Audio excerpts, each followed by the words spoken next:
Hello friends, welcome back to my channel. চলে এসেছি তোমাদের সাথে নতুন আরেকটি ব্লগ নিয়ে। আজকে ছিল আমার বন্ধুর রিসেপশন পার্টি, আর সেখানে সাজানোর কাজ ছিল আমার। তো বেরিয়ে পড়েছি আমি আমার স্কুটি নিয়ে, আর সাথে নিয়ে গেছিলাম আমি আমার বোনকে। বেরিয়েই চলে গিয়েছিলাম মার্কেটে ব্রাইডের জন্য জুয়েলারি কিনতে। জুয়েলারি কেনা হয়ে গেছে, জুয়েলারি কিনে চলে গেছিলাম।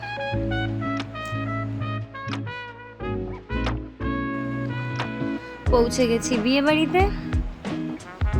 তারপর এই যে আমাদের গ্রুম আর এই ব্রাইড। বেশি কথা না বলে চলে গিয়েছিলাম সাজাতে, কারণ প্রচুর লেট হয়ে গিয়েছিল।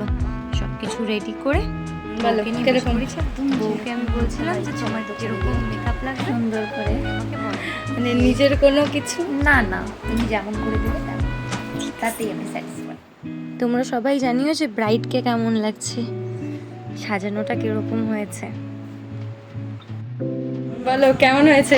একদম আমার মনের মতো, মানে যেরকম চাইছিল সেরকম পাইছো তো? যেরকম চাইছি তার থেকে একটু বেশি সুন্দর।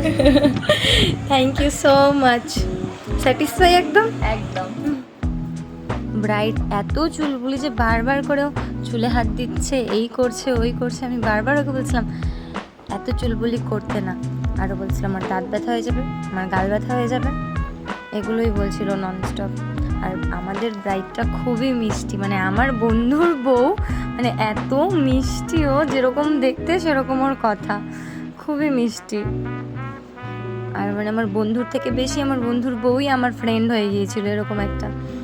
তারপর ওকে সাজিয়ে টাজিয়ে রেডি করে ওকে টাটা বলে আমি বাড়ি চলে আসছিলাম, কারণ আমি আবার রেডি হয়ে ওই বিয়ে বাড়িতে যাব। প্রচুর লেট হয়ে গিয়েছিল। এটা এতটুকুই, দেখা হচ্ছে রাত্রের পার্টির ব্লগে। বাই।